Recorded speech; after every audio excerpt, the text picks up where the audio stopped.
58 लाख कुणबी नोंदींच्या आधारे जीआर काढा. आरक्षण देताना कोर्टात अडचण असल्यास सरसकट शब्द वापरू नका. जरांगेंचा राज्य सरकारला सल्ला. कुठलीही मागणी कायद्याच्या चौकटीत बसली पाहिजे. उपसमिती कायदेशीर सल्लागारांसोबत चर्चा सुरू. संविधानानुसार निर्णय घेणार. हैदराबाद आणि सातारा गॅझेटबाबत फडणवीसांची रोखठोक भूमिका. आम्हाला ओबीसी आरक्षणात जाण्यापासून कोणीच थांबवू शकत नाही. एकतर विजयी यात्रा नाहीतर अंत्ययात्रा निघेल. जरांगे ठाम.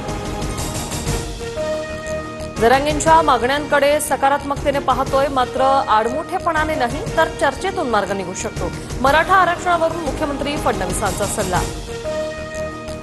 मराठवाड्याचे माजी विभागीय आयुक्त मधुकरराजे आतड यांनी घेतली जरांगेंची भेट. हैदराबाद गॅझेट जुन्या नोंदींच्या संदर्भात अर्धा तास चर्चा.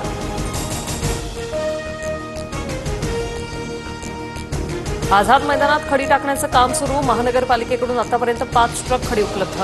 पावसामुळे चिखल झाल्याने खडी टाकण्याचं काम सुरू. आझाद मैदानावर जरांगेंच्या उपोषणस्थळी खासदार सुप्रिया सुळेंची गाडी आंदोलकांनी अडवली. सुळेंच्या गाडीवर पाण्याच्या बॉटल्स फेकत संताप. शरद पवारांनी आमचं वाटोळं केलं. आंदोलकांची जोरदार घोषणाबाजी.